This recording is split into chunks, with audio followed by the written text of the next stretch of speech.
नमो अरिहन्ताणं नमो सिद्धाणं नमो आयरीयाणं नमो अध्यायाणं नमो लोए सव्यसाहूनम। ये page number निकालिए 13। समता षोडशी। जैसे अष्टक होते हैं ऐसे षोडशी माने 16 छंदों का समता षोडशी यानी समता भाव। 10 नंबर पे भी है किसी में, मेरी पुस्तक में 13 नंबर पेज है। समता कैसे उत्पन्न हो, समता क्या होती है, ठीक है, सुखी कैसे हो। समता रस का पान करो, अनुभव रस का पान करो, शांत रहो सहज सदा ही। देखो शांत खाली मुंह से ही नहीं, मन से भी है ना। नहीं अशांति का कुछ कारण, ज्ञान दृष्टि से देख अहो, क्यों पर लक्ष्य करे रे मूर्ख, तेरे से सब। समझ में आ रहा है? देखो समझ के पढ़ना। तो मतलब कितना माल भरा है पंडित जी साहब ने, ठीक है ना। हम पंडित जी साहब को ही याद कर रहे हैं। याद क्या कर रहे हैं कि वो याद ही याद आएंगे, क्योंकि हमारी गलती है ना, जब तक वो थे तब तक हमने उनका लाभ लिया नहीं, है ना। देखो परोक्ष में और प्रत्यक्ष में जमीन आसमान का फर्क है। कि आप साक्षात पंडित जी का समागम करते, 10-15 दिन साथ रहते, तो उनके अनुशासन में रहते तो जीवन परिवर्तित होता। लेकिन खैर अब उनका वियोग हो गया, लेकिन उनकी रचनाएं इतनी सारी आ गई और अभी भी बहुत लिख के छोड़ी है उन्होंने। तो प्रकाशन नहीं हुआ था, अभी प्रकाशित हो रही हैं। मतलब बहुत आध्यात्मिक और एक एक चीज़ बिल्कुल सियादवाद शैली में गर्भित, कहीं कोई एकांत नहीं। ये जीव पापों को छोड़ दे, मिथ्यात्व को छोड़ दे, ऐसी सुंदर उनकी रचनाएं हैं, है ना। पढ़ते से ही देखो सरलता से समझ में आती है। नहीं अशांति का कुछ कारण, अशांत तो हैं लेकिन अशांति का कोई कारण है नहीं वस्तु व्यवस्था में। फिर क्यों हो रहे हैं कि अगर तू ज्ञान दृष्टि से नहीं देख रहा, ज्ञान दृष्टि से देखे तो अशांति का कुछ भी कारण नहीं है। क्यों पर लक्ष्य करे रे मूर्ख, तेरे से सब भिन्न। तो अशांति इसीलिए तो लगती है, इसने ऐसा कर दिया, उसने वैसा कर दिया, लेकिन वो तो तेरे से भिन्न है, जुदा है। तेरे परिणामों को कोई कैसे खराब कर सकता है? क्या क्या भिन्न है? देह भिन्न है, कर्म भिन्न है, उदय आदि भी भिन्न अहो, नहीं अधीन है तेरे कोई, सब स्वाधीन परिणमित हो। पर नहीं तुझसे कहता कुछ भी, सुख दुख का कारण नहीं हो, करके मूढ़ कल्पना में तू ही व्यर्थ आकुल। अभी शरीर कहता है क्या, मानो शरीर किसी का काला है तो शरीर कहता है हमसे तू दुखी हो, तू दुखी हो, लेकिन ये स्वयं अपने आप उसमें अनिष्ट पने की कल्पना करके दुखी होता है। इष्ट अनिष्ट न कोई जग में, मात्र ज्ञान के ज्ञेय हो निरपेक्ष करो निज अनुभव, बाधक तुमको। हमें कोई नहीं फंसाता, हम जबरदस्ती अपने आप जाके घुसते हैं। इसलिए क्या कह रहे हैं कि जगत में ना तो कोई इष्ट है ना कोई अनिष्ट है, बस ज्ञान के ज्ञेय हैं। इसलिए तुम पर से निरपेक्ष होकर अपना आत्मा का अनुभव करो। वो पर द्रव्य तुम्हें कोई बाधक नहीं है। देखो शरीर में रोग हो, ये तुम्हें बाधक नहीं है अपने आत्मानुभूति में। समझ में है ना? जगत का कोई पदार्थ आपके ना अनुकूल है ना प्रतिकूल है, वो तो अपने स्वभाव में परिणमित हो रहा है, लेकिन हम स्वयं किसी परिणमन को अनुकूल किसी को प्रतिकूल मानकर स्वयं अपना क्या करते हैं, परिणाम खराब करते हैं अपना। तुम स्वभाव से ही आनंदमय, पर से सुख तो लेश न हो, झूठी आशा तृष्णा छोड़ो जिन।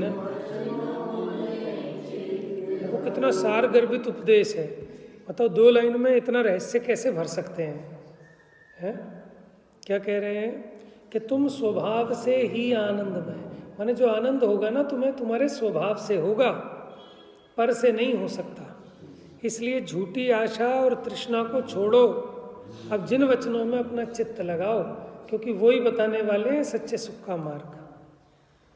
पर द्रव्यों का दोष न देखो, क्रोध अग्नि में नहीं जलो, नहीं चाहो अनुरूप प्रवर्तन, भेद ज्ञान ध्रुव। झगड़े की जड़ यही है ना कि हम दूसरे को अपने हिसाब से चलाना चाहते हैं कि भाई तेरे हिसाब से क्यों चलेगा, तू जब तेरे हिसाब से चलेगा तो वो उसके हिसाब से चलेगा। यही तो कलेश का कारण है। घर में, परिवार में, समाज में हम क्या चाहते हैं कि मेरे अनुकूल चलें, मेरे हिसाब से चलें। तो इसलिए कि परद्रव्यों का दोष ना देखो, क्योंकि अगर परद्रव्यों का दोष देखोगे तो तुम्हें नियम से क्रोध उत्पन्न होगा, फिर क्रोध अग्नि में जलोगे। और नहीं चाहो अनुरूप प्रवर्तन, हम क्या चाहते हैं कि मेरे हिसाब से चले। तो भेद ज्ञान ध्रुव दृष्टि धरो, जो होता है वह होने दो, होनी को स्वीकार करो, कर्तापन का भाव न लाओ, निज हित का। देखो कह रहे जो होता है वो होने दो,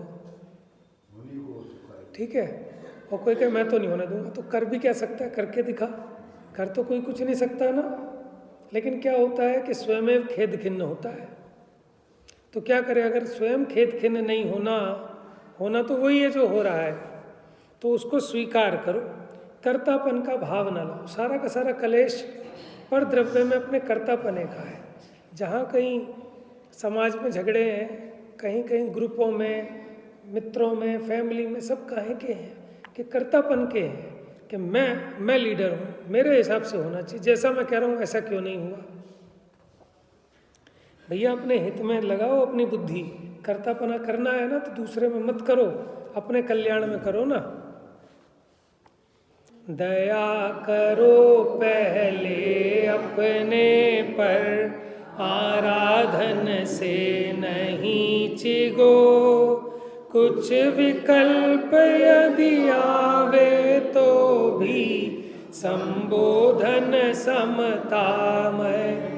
क्या कह रहे हैं कि तो भूल ही जाते हैं दया करने के चक्कर में। किसी को समझ में नहीं आता कि अपनी भी कोई दया होती है, दूसरे की दया तो सबको समझ में आती है, लेकिन कह रहे हैं पहले दया करो अपने पर, कि अपने आत्मा को मोह राग द्वेष में मत झुलसाओ।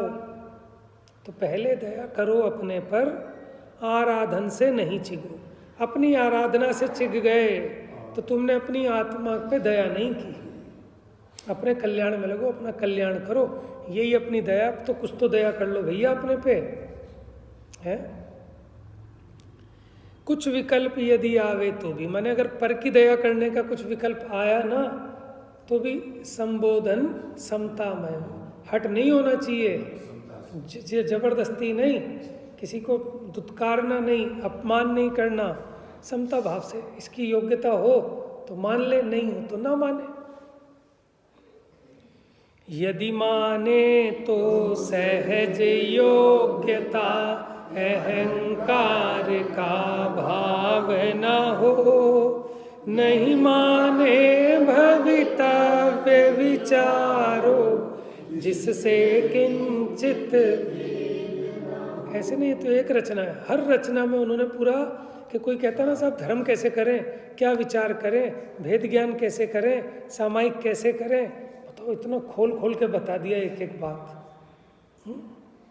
कुछ नहीं, आप तो इनकी एक रचना उठा लो और अपना घंटे 2 घंटे आराम से तसल्ली से उसमें अपने चित्त को लगाओ।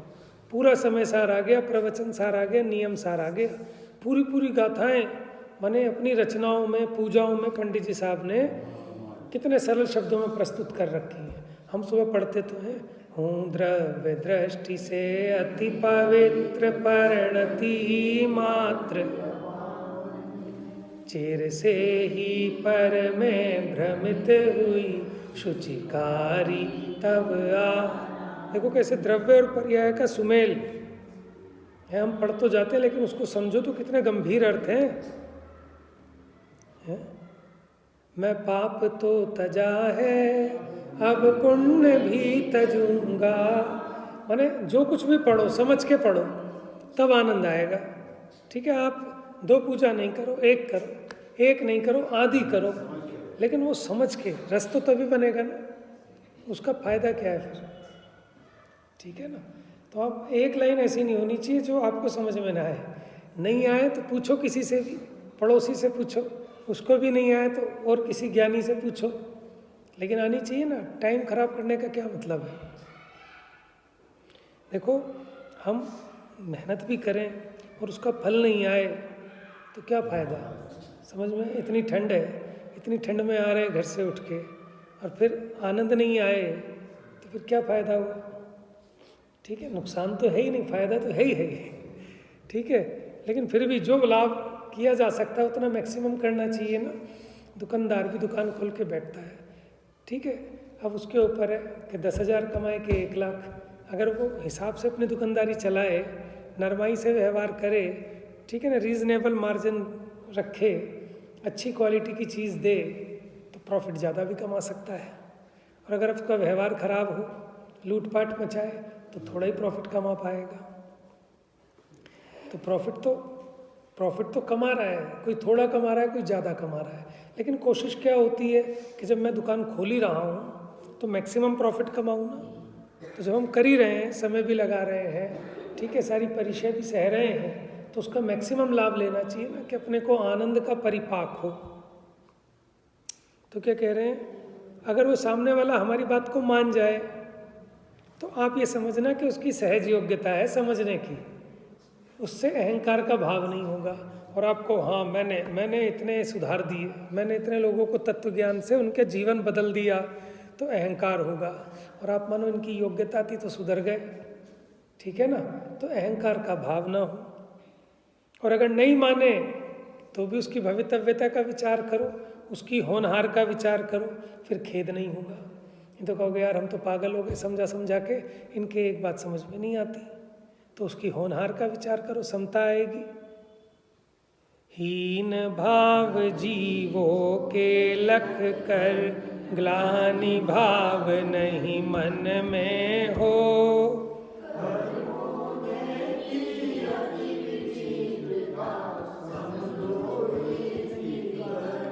देखो चीज़ों को देखने का नज़रिया, यही तो धर्मात्मा की दृष्टि होती है, सम्यक दृष्टि इसे कहते हैं। कि हीन भाव जीवों के लगकर, मानो ऐसे भी जीव हो सकते हैं कि जो बाहर में धर्मात्मा दिखें और अंदर में बहुत खोटे हों, बहुत मायाचारी हों, बहुत कलुषित परिणाम हो, बहुत दगाबाजी हो। तो वो कह रहे हैं ऐसे जीवों को भी देखकर, ये हीन भाव है ना, ग्लानि मन में नहीं आनी चाहिए। अपने को क्या होता है, हम चिढ़ जाते हैं, ये बहुत गंदा आदमी है, इससे तो बात नहीं करूँगा, ढोंगी है, ऐसा है वैसा है। कि मन में ग्लानि मत लाओ। क्यों, क्या विचार करें पंडित जी कि जिससे ग्लानि नहीं आए। कि कर्मों देखी अति विचित्रता उस विचारे के, ऐसी कर्म का उदय है। अगर हमारे आपके भी ऐसे कर्म का उदय आ जाए ना, तो हम भी ऐसे ही हो जाएंगे। माने कोई धर्मात्मा व्यक्ति, कोई उससे दोष हो गया, तो हम क्या करते हैं, व्हाट्सएप पे वायरल करेंगे, इससे उससे कहेंगे भाई फला बड़ा धर्मात्मा बनता है, ऐसा हो गया वैसा हो गया। समझ में आया। जबकि हमें क्या करना चाहिए कि भैया उसके कर्म का उदय देखो, कैसा कर्म का उदय आया। तो कर्मोदय की विचित्रता देखेंगे तो अपने को उसका स्थितिकरण करने का भाव आएगा, है ना। अगर वो साथ में होगा तो अकेले समझाएंगे, समझाएंगे, और वो नहीं भी समझेगा तो भी उससे नाराज नहीं होंगे। क्यों? कि अभी क्या करे, इसके कर्म का ही उदय ऐसा तीव्र है। वो तो वात्सल्य होगा ना, तो वहीं स्थितिकरण हो सकता है। स्थितिकरण करोगे तभी तो वात्सल्य बनता है। समझ में आपकी कोई गलती हमने चुपचाप बता दी कि भैया ऐसे ये ठीक नहीं है, तो आप समझ गए, तो आपको हमसे वात्सल्य रहेगा। हम भरे चौड़े बाजार में आपकी उतारें कि लोगों को 20-20 साल हो गए, अभी पढ़ना ही नहीं आता, करना ही नहीं आता, इतने साल से पूजा कर रहे हैं, इनको यही नहीं पता, तो वात्सल्य होगा? वो कल से आना बंद कर देगा। तो आप एक को लगा तो सकते नहीं, हटा और दिया आपने। समझ में आया? अरे कलुषता पाप बंध का कारण लख कर त्याग करो, आलस छोड़ो बनो उद्यमी, पर सहाय की। पर की सहायता जो चाहता है ना वो आलसी है, उसको अपना काम ही नहीं करना। उद्यमी माने पुरुषार्थी, व्यापारी को उद्यमी भी कहते हैं कि आप अपना कार्य करने में स्वयं समर्थ हो। आपको अपने कल्याण के लिए दूसरे की सहायता की आवश्यकता नहीं है कि आप उसकी बाट में बैठे हो। मान लो आप जल्दी आ गए 8 बजे, अब बैठो, पंडित जी जब आएंगे तभी पढ़ेंगे कि पर सहाय की चाह छोड़ो, पंडित जी आएंगे तब भी आप अपने उपयोग का भोग करोगे, अपनी विशुद्धता का भोग करोगे। समझ में? पंडित जी अपना आनंद आपको नहीं देंगे। समझ में आया? अब देखो जगत के इतने जीव, ऐसा लग रहा है कि मानो जैसे सर पे से पिता का साया हट गया। माने कितने त्यागी ब्रह्मचारी उनके माध्यम से अपनी साधना कर रहे थे। कोई टोकने वाला था, डांटने वाला था कि ये गलत है, ऐसा नहीं, ऐसा होना चाहिए, मार्गदर्शन करने वाला था। अब कोई नहीं है। जाने के लिए वास्तव में इतना जैसा था नहीं। हाँ, तो बहुत मुश्किल का आदमी जाए, भारत आदमी है। हाँ, हमें बात करी। आप ये देखो ना कि देखो तो इसको कह रहे हैं कि आलस छोड़ो, बनो उद्यमी। उद्यमी माने अपना पुरुषार्थ जगाओ, पर सहाय की चाह न हो। यही तो जैन दर्शन की खासियत है कि वो पराधीन नहीं बनाता, वो स्वाधीनता का मार्ग दिखाता है। स्वाधीनता का मार्ग तो निर्ग्रंथ मार्ग है कि यहाँ जंगल में जाने का मार्ग है, यहाँ महल कोठी बनाने का मार्ग नहीं है। ये इनसे छोड़ के निकलने का मार्ग है। शरीर को सजाने का, पुष्ट करने का मार्ग नहीं है। इससे मोह छोड़कर इससे मुक्त होना है। समझ में आया ना? इसीलिए तो सम्यक दृष्टि और मिथ्या दृष्टि दोनों बिल्कुल उल्टे चलते हैं, चाल दोनों की। हाँ, पापोदय में चाह व्यर्थ है, नहीं चाहने पर भी हो। पुण्योदय में चाह व्यर्थ है, सहज पने मन। वो कह रहे हैं कि चाह तो दहा है, चाह करने की तुम्हें जरूरत ही नहीं है। कि क्यों नहीं है? कि अगर पाप का उदय होगा तो कितनी इच्छा करो, वो आपकी इच्छा कितनी आप चाह करो, पूरी हो ही नहीं सकती। तो अगर पापोदय में चाह व्यर्थ है, क्योंकि नहीं चाहने पर भी हो, कितना भी चाहो लेकिन नहीं होगा। तो अगर पाप का उदय है तो क्यों इच्छा करनी, और अगर पुण्य का उदय है तो भी इच्छा क्यों करनी, अपने आप होगा। बात समझ में आ गई? अगर आपके पाप का उदय, आप कितनी इच्छा करो, वो कार्य होगा ही नहीं। और पुण्य का उदय है तो अपने आप होगा, फिर इच्छा क्यों करें। जैसे कहते हैं ना, पुत्र सुपुत्र तो क्यों धन संचय, क्षण में खूब कमा लेंगे। और पुत्र कुपुत्र तो क्यों धन संचय, क्षण में सब गंवा दे। बात समझ में है? तो निर्भरता हो गई, अकर्तृत्व हो गया। समझ में आ रहा भैया? अर्थ है हाँ, सफाई की जरूरत नहीं पड़ती। पाप के उदय में हम अपनी सफाई दे के नहीं, मैं गलत नहीं, मैं गलत नहीं, कोई काम नहीं आने वाली, कोई नहीं मानेगा। और पुण्य का उदय में सफाई देने की जरूरत नहीं, आपके लिए लोग लड़ने मरने आ जाएंगे, जैसे इन बाबाओं के पीछे होता है? वो गिरफ्तार नहीं होने देते उसे। क्यों? उसका पुण्य का उदय इतना जोरदार है। लेकिन देखो उदय पलटते देर नहीं लगती। है प्रधानमंत्री भी जाके जिनके चरण छूता था, ठीक है, वो जेल में चले गए, कोई नहीं आया बचाने वाला, सब अशरण है, कोई शरण नहीं है। समझ में? आसाराम ने भी अगर कुछ समझा होगा, कुछ भीतर में कुछ होगा, तो वो वहाँ जेल में रह के भी उसका आनंद ले सकता है।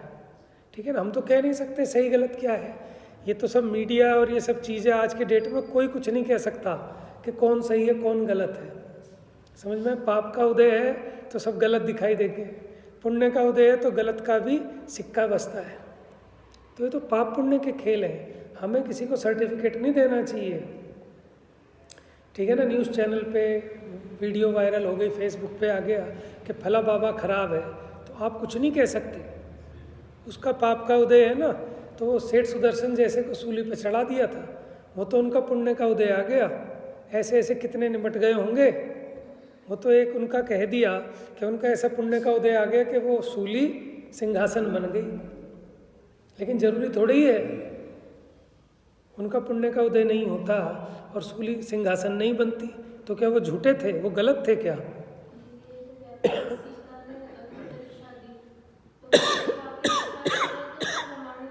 हाँ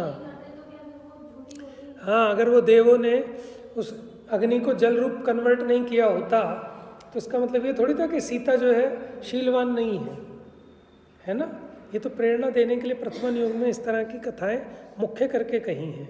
लेकिन कोई यही ना समझ ले कि मैं शीलवान हूँ, मैं तो आग में कूद जाऊंगी, तो ऐसी वो नहीं करना।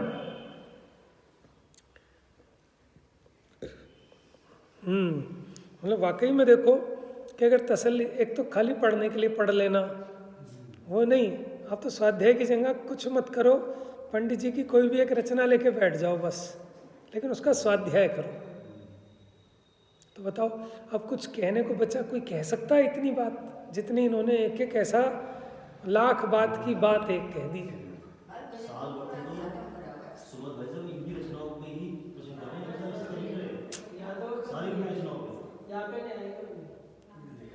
वो आते नहीं।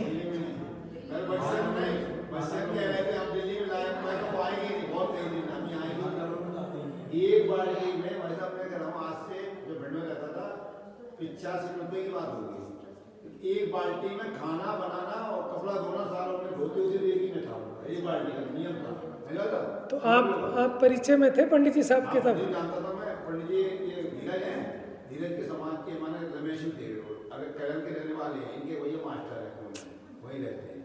एक लड़का उस्मानपुर रहता है, वो उनकी तारीफ की अभी आई हुई है, वो भी बताता रहता है। तो आपने तब लाभ लिया पंडित जी साहब का 90 में? भिंड जाते तभी लाभ लिया। नहीं, पहले जब आप वहाँ रहते थे भिंड में, है ना। देखो ऐसी होती है भाग्य की महिमा।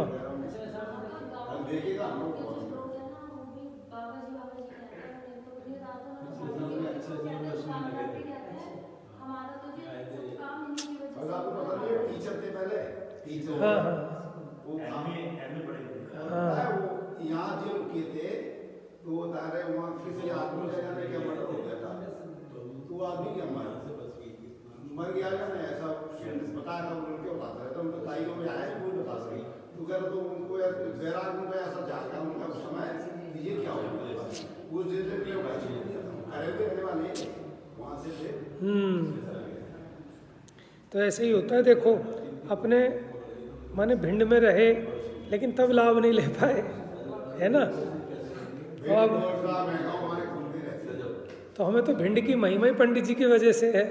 माने ग्वालियर, अमायन, मध्य प्रदेश पूरा पूज्य हो गया, है ना। देखो जिस मकान में भगवान विराजमान हो गए वो मकान नहीं, अब वो जिनालय हो गया है, जिन चैत्यालय हो गया, पूज्य हो गया। और देखो अमायन के अंदर एक भी घर ऐसा नहीं है जो कि इनकी बात ना माने। अरे पूरा गांव माने इनका दीवाना है, नॉन जैन जैन, ठीक है, कोई हो, क्योंकि पवित्रता है ना। बहुत पैसे वाले हैं हमारे लोग में, बहुत पैसे वाली है। अच्छा, मंदिर बने देखा आपने, मालिक चली गई मंदिर बना सोनगर में, धर्मशाला में, पैसे वाले और बड़ी दुकानें इंदौर में, बंगलौर में पैसे खर्च करते थे।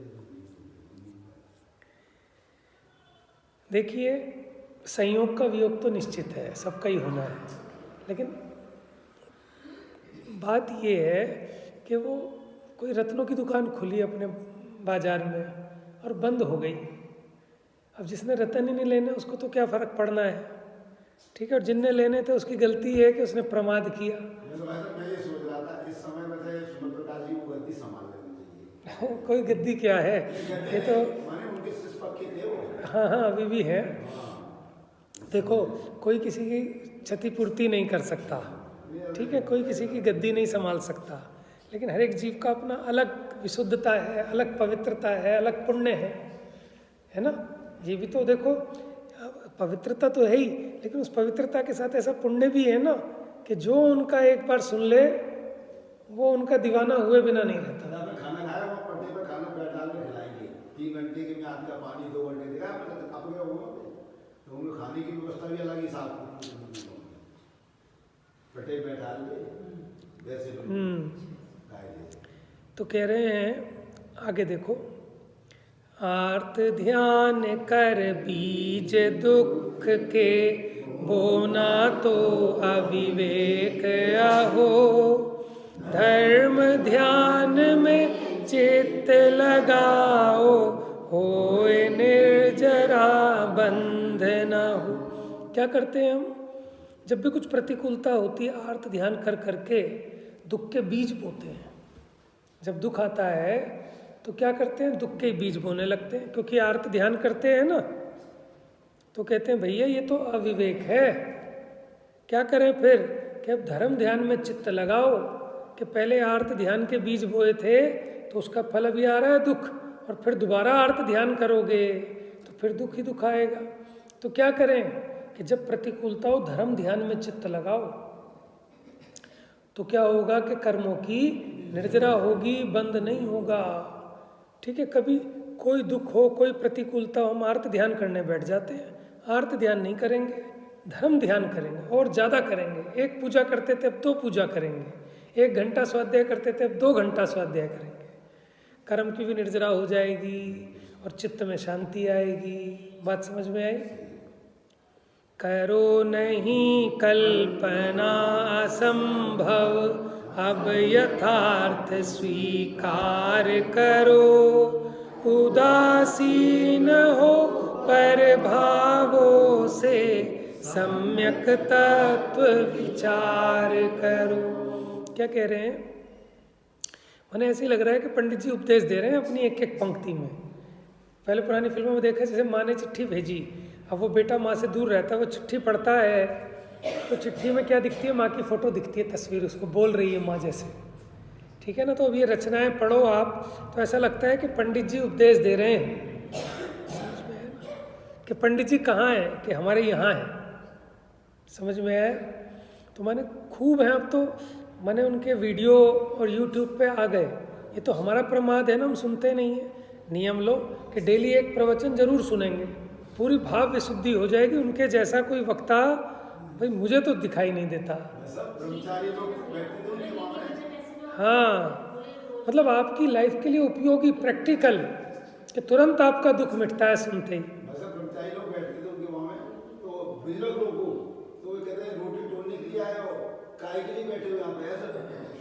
तो अनुशासन है ना। देखो भैया उनका कल्याण सोच रहे हैं वो, कि अपना टाइम खराब मत करो, है ना। और जो उनके अनुशासन में आ गया उसका कल्याण हुए बिना नहीं रहेगा।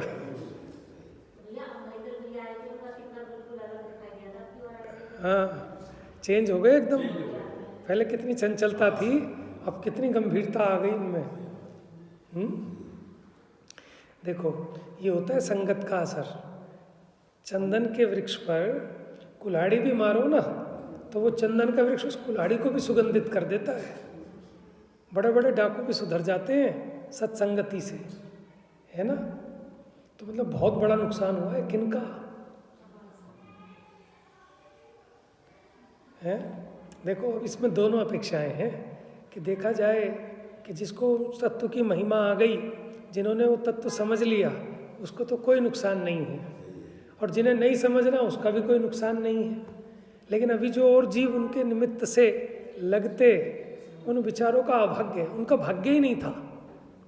नहीं तो कितनी प्रभावना हो रही थी उनके निमित्त से, कितने लोग लगते हैं। संध्या बहन जी, सुमत भाई जी इनके गुरु हैं वो। नहीं समझे? एमपी में बहुत लोग, एमपी के हाँ, बहुत लोग हैं। और अब तो बाहर के विदेशों के लोग बहुत प्रभावित थे इनसे। 10, 15, 20 आदमी तो ब्रह्मचारी वहीं बने रहते हैं उनके वहाँ में, बाहर के सब।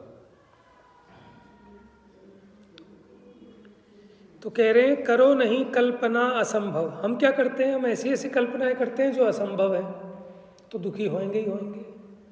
समझ में? औकात साइकिल लेने के लिए नहीं है और सोचे हवाई जहाज खरीदूंगा मैं, तो क्या होगा? दुखी होने वाला है?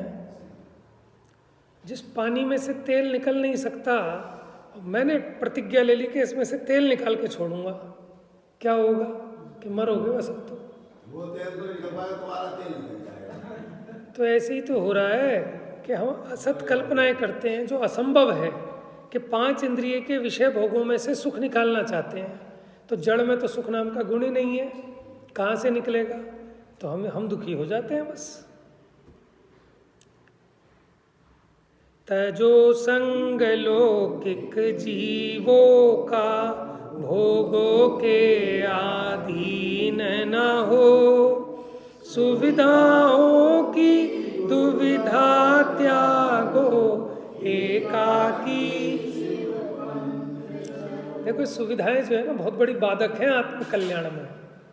अब जैसे ठंड है, अब आप अपने घर में हीटर लगा लो एक दिन, फिर मजा ले तुम निकल पाओ घर से बाहर, आ ही नहीं पाओगे तुम मंदिर।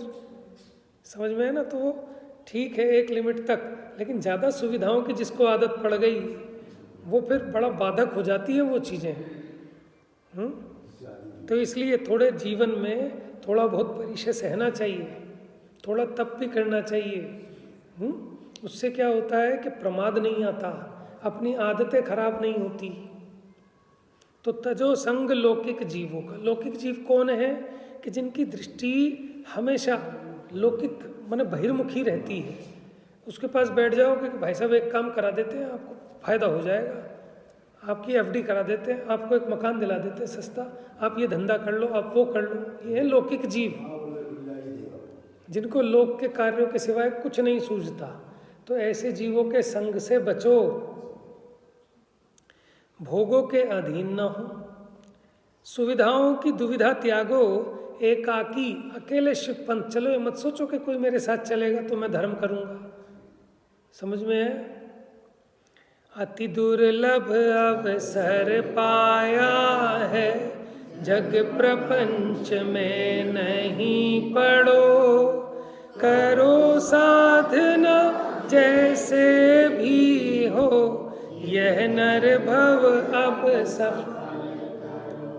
देखो अति दुर्लभ अवसर आया है, इन्हें बेकार में फोकट मत करो। कहीं 2 आदमी गप्पे मार रहे हैं वहीं खड़े हो गए हम, कोई लड़ रहा है वहाँ खड़े हो गए, कहीं नेतागिरी में, कहीं चौधराहट में, कहीं इसमें कहीं उसमें।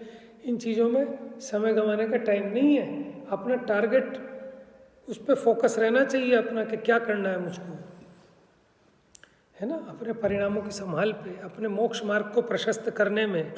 तो जग प्रपंच में नहीं पड़ो। ये सब जग प्रपंच है। देखो मजबूरी है कि पेट साथ में है, बच्चे साथ में, उनके लायक हो जाए बस इतना। ज़्यादा प्रपंच नहीं फैलाना, क्योंकि वो प्रपंच फैलाया ना तो यहाँ का बहुत नुकसान होने वाला है, अपने लिए टाइम ही नहीं बचेगा। समझ में आया? हम एक नौकरी कर रहे हैं, हमें दूसरी और नौकरी की ऑफर आ जाए तो फिर 1.5 दूनी 3 लाख रुपए कमा लेंगे, डबल कमा लेंगे। तो करने लायक है? अब ये तो जीव के ऊपर है ना, उसकी प्रायोरिटी क्या है, कि उसको अपने लिए समय देना है कि प्रपंचों में फंस जाना है। 1 फैक्ट्री से 2 फैक्ट्री, 2 से 4, 4 से 6, उपयोग तो खराब होता ही होता है गारंटी से, है ना?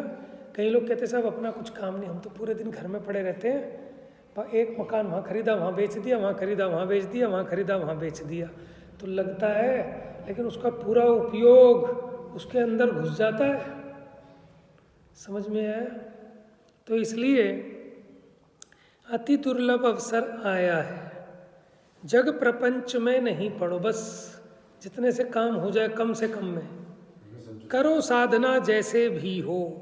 अब जैसे तुम्हारी साधना हो वैसे साधना करो, ये नरभव अब सफल करो।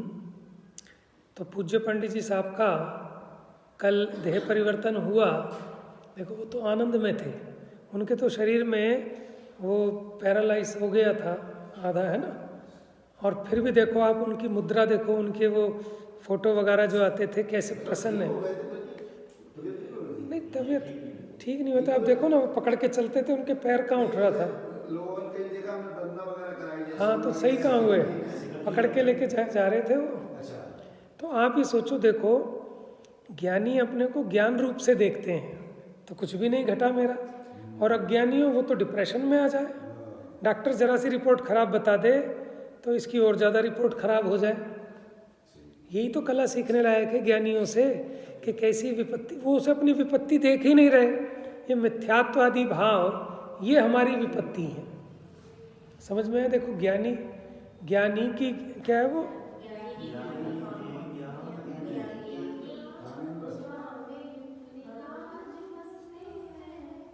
माने ज्ञानी जो है अपने ज्ञान भाव में रहते हैं इसलिए आनंद में रहते हैं, और अज्ञानी हमेशा दुखी रहता है? यही तो जीवन जीने की कला है। कितना करोड़पति सेठ हो, उसके चेहरे पे ऐसी निराकुलता दिखेगी आपको, है ऐसी निश्चिंतता। उसी के तो ग्राहक हैं हम, और किस पे रीझते हैं? यही तो चाहिए ना जीवन में, शांति। भोगियों को कहाँ है ऐसी शांति, और जिन्होंने भोगों का त्याग कर दिया उनके जीवन में देखो कैसी संतुष्टि, कैसी शांति। वो है ना उनके अहो चैतन्य आनंदमय सहज जीवन हमारा, है ना। अभी पढ़ नहीं रहे तो बस इशारा कर रहे हैं, तो ऐसा स्वरूप है। तो हम माने पंडित जी जो हैं बहुत पुराने टाइम से लगे हुए हैं, और कई बार किस्से सुनाते हैं आत्माराम बाबा जी के। ये पहले इंदौर के उदासीन आश्रम में रहते थे, तो उनके संयोग में रहते होंगे आत्माराम जी बाबा जी, आत्मानंद ब्रह्मचारी जी, वो भी ब्रह्मचारी जी थे। और बड़े कई बार वो अपने प्रवचनों में सुनाते हैं उनका, वो भी बड़े मतलब आध्यात्मिक, ऐसा लगता है कि वो भी जोरदार थे। तो देखो जैसा गुरु वैसा चेला, ये संगति का फर्क होता है?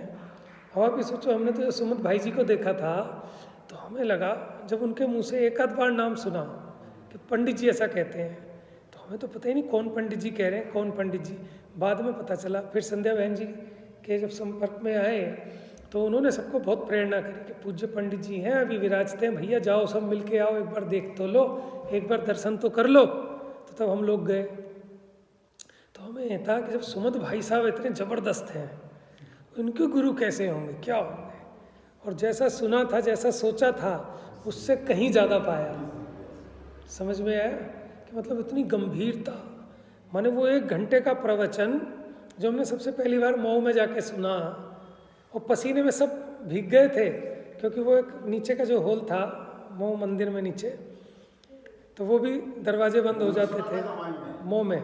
सबसे पहली बार मैं मऊ गया था, ठीक है। तो वो बंद कमरा हो जाता था, जेठ की दोपहरी है, कोई पंखा नहीं, कुछ नहीं, कोई हवा का आने का काम नहीं, लेकिन पिन ड्रॉप साइलेंस। और 1 घंटे में ऐसा प्रवचन, माने मेरी तो बुद्धि घूम गई एकदम। मैंने कहा गजब हो गया।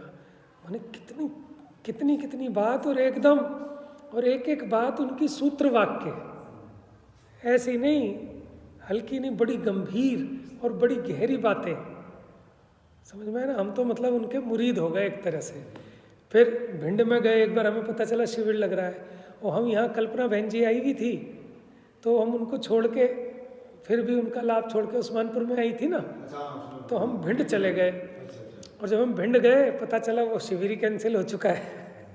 तो हम इतनी भयंकर गर्मी में गए थे, जून जुलाई का समय था, भयंकर गर्मी में। वो एक उनकी बात सुनो, अगर आप रमान गए तो उनके आदमी खुद कहेंगे पंडित जी वो आए नहीं, तो आपको बैठा लेंगे, आप कौन सा स्वाध्याय कर रहे हैं, कायदा कर रहे हैं, क्या पढ़ते हो, पूछेंगे। हाँ, एक बात थी, बैठ के बात करेंगे। तो हम तब गए थे भिंड, तो लेकिन पता चला पंडित जी आए नहीं, भिंड में प्रोग्राम कैंसिल हो गया था, हमको पता नहीं चला। लेकिन हमें मतलब इतनी वो थी कि जाना है, जाना है, जाना है ना। तो हाँ,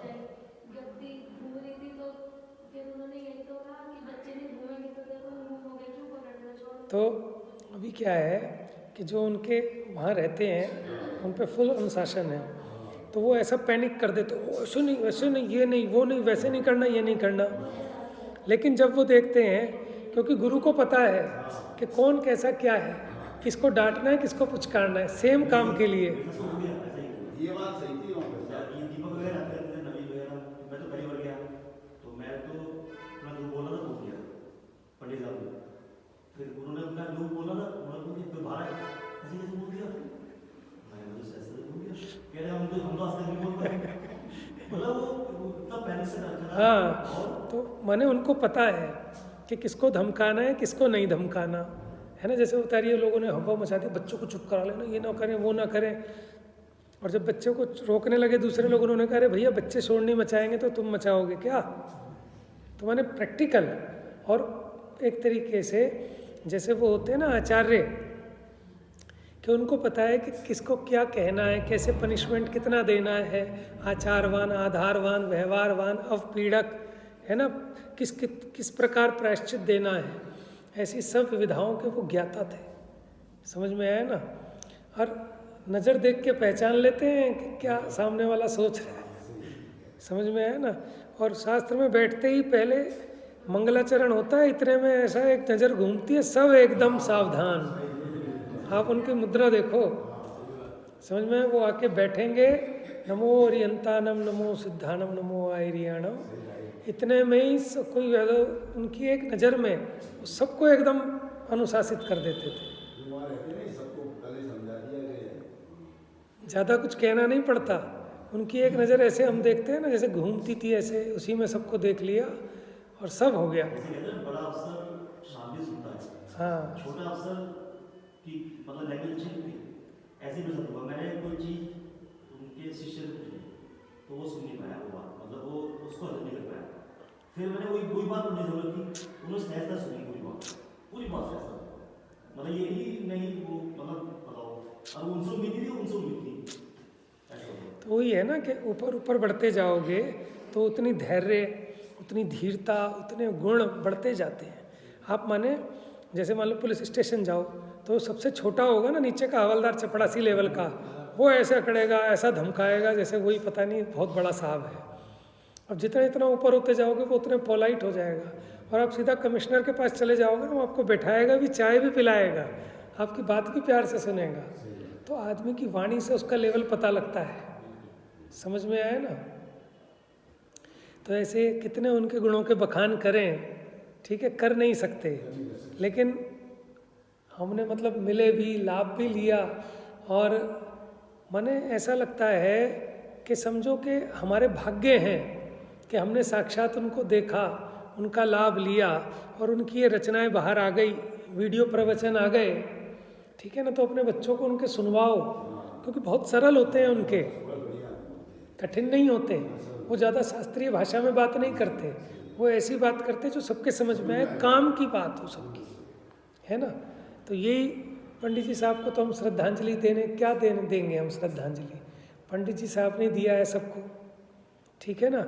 और अपनी साधना करते हुए गए हैं, और अपनी साधना को अतिशीघ्र पूरी करेंगे, ठीक है ना। और फिर हमें भी समागम मिलेगा। देखो, जब तक संसार में है तो ये जीव की जैसी रुचि होती है ना, वैसे वैसे संयोग इसको मिलते रहते हैं। समझ में आया।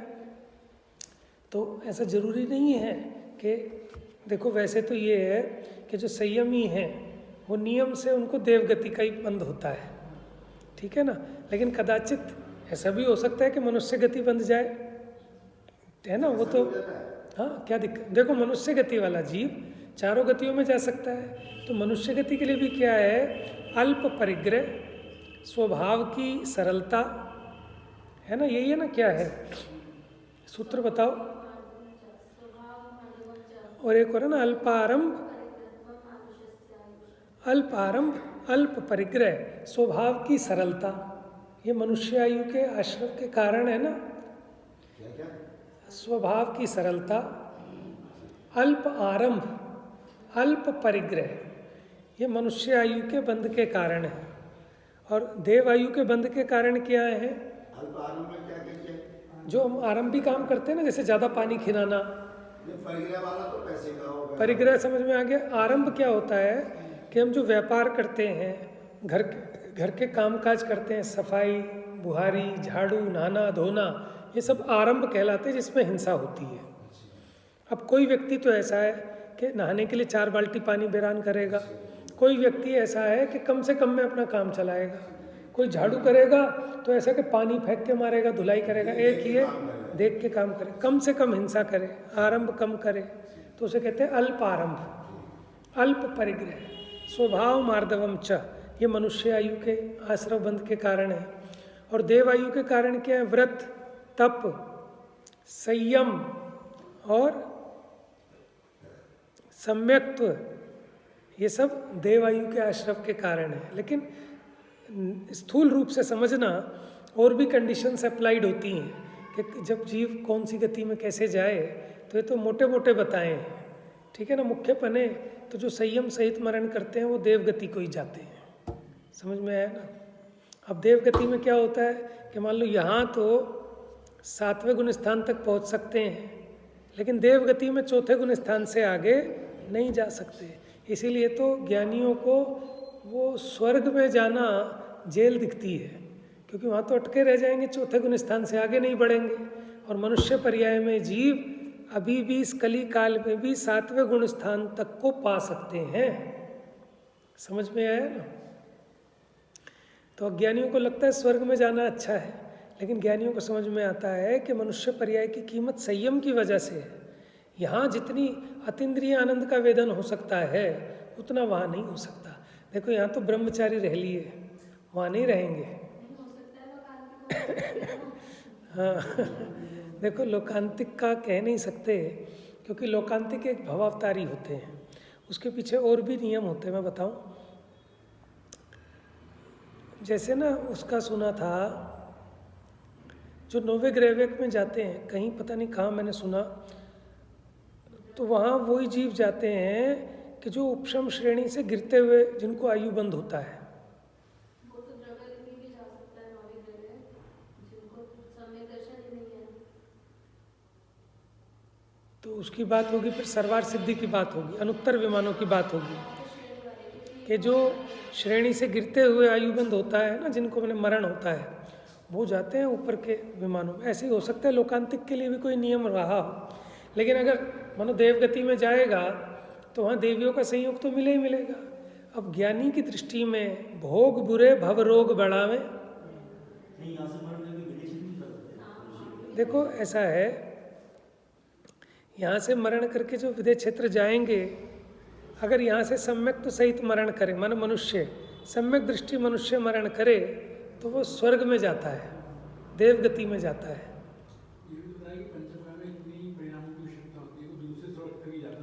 हाँ ऐसा है, ऐसा है।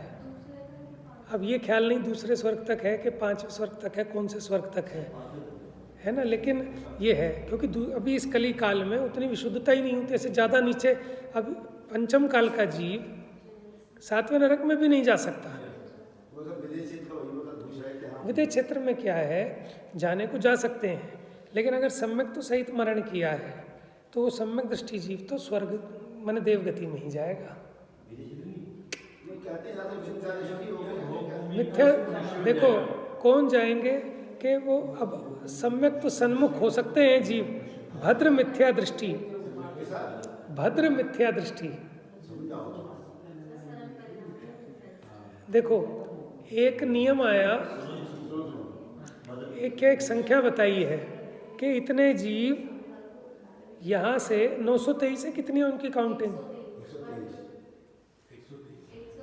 123 है कि इस पंचम काल में कुल 123 जीव यहाँ से मरण करके विदेह क्षेत्र में जाएंगे और वहीं से मुक्ति को प्राप्त हो जाएंगे उसी भाव में। वो काउंटिंग है 123, लेकिन उसमें एक नियम बताया, भद्र मिथ्या दृष्टि। नहीं, भद्र मिथ्या दृष्टि माने आप समझ लो सम्यक तो के सन्मुख वाले, जो सरल परिणामी है।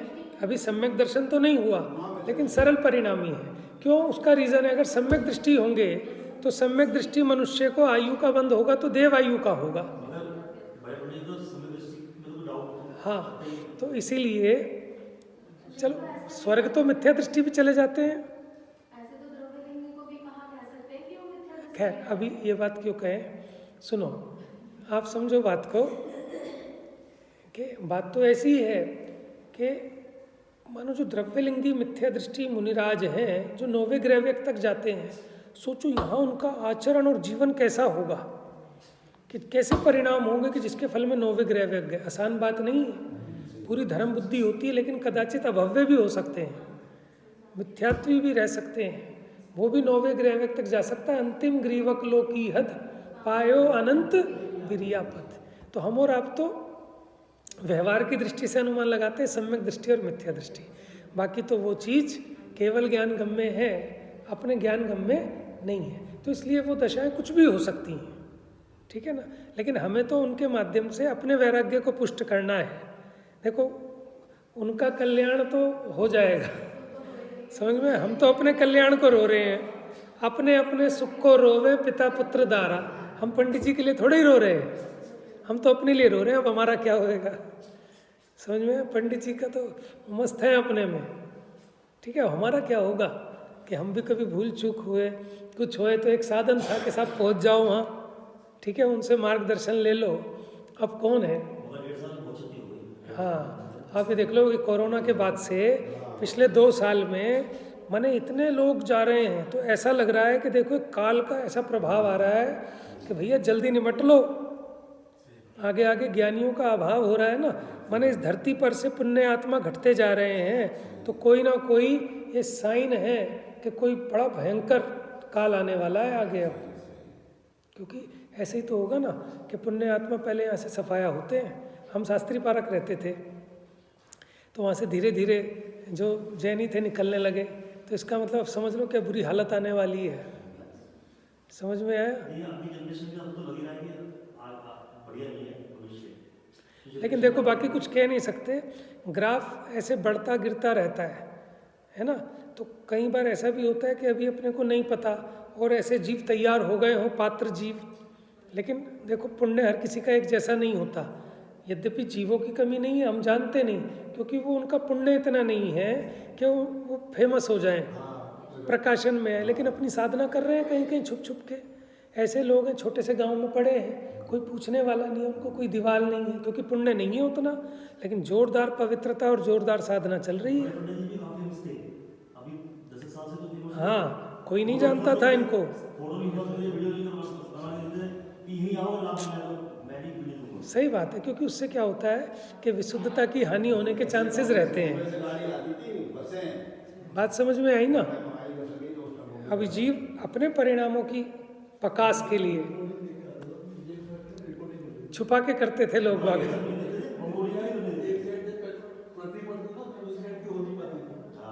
और पता लग जाए ना प्रवचन बंद कर देते थे वो, कि रिकॉर्डिंग की है किसी ने, समझ में। लेकिन आप ये सोचो कि वो अपने आप को पक्का कर रहे थे, पका रहे थे, समझ में है ना। अभी तो क्या होता है कि हम 2 अक्षर सीखे और चालू हो गए, समझ में। अरे बड़ा गंभीर मार्ग है, और ये शिक्षा लेने लायक है। तीर्थंकर भी दीक्षा लेते ही मौन हो जाते हैं, उपदेश नहीं करते, कभी नहीं करते। वो तो उनका स्वयं वाणी कीर्ति है, वचन योग से और भव्य जीवों के भाग्य से, बोलने की इच्छा नहीं होती है ना।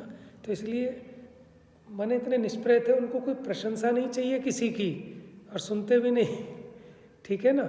वो तो बस जीव आए हैं बेचारे, इनका कुछ कल्याण हो जाए, इनको भी मार्ग मिल जाए, तो यही धर्मात्मा जीव की पहचान है। उसे धर्म से वात्सल्य है, धर्मात्माओं से वात्सल्य है। तो ये जीव दुख से कैसे छूटे हैं, तो ऐसे पंडित जी देवलोक गमन हो गया उनका, लेकिन फिर भी वो हमारे हृदय में रहेंगे, और हम उनको अपने बच्चों के लिए भी विरासत रूप में दें तो उनका भी जीवन सुधर जाएगा। लोगों का जीवन पलट गया उनके निमित्त से, है ना। तो सदा बने रहेंगे, और वो देह परिवर्तन भले हुआ, वो तो नहीं गए, लेकिन हम तो अपने अपने प्रयोजन से याद कर रहे हैं ना, तो हम तो अपना काम कर लें, यही उनको सच्ची श्रद्धांजलि होगी। जो उन्होंने सिखाया हम इस मार्ग को अपने अंदर उतारें, और आगे कम से कम दूसरों को नहीं, अपने अपने घर में अपने बच्चों को तो समझाए ना कि बेटा देखो ये हैं, इनके सुनवाए प्रवचन आदि, तो उनका भी जीवन संभलेगा। अभी नहीं मानेंगे, लेकिन जीवन में कभी कभी कैसे कैसी घटनाएं घटती हैं, तो उनको कौन शरण दिखेगा फिर, है ना। चलिए जा वाणी के ज्ञान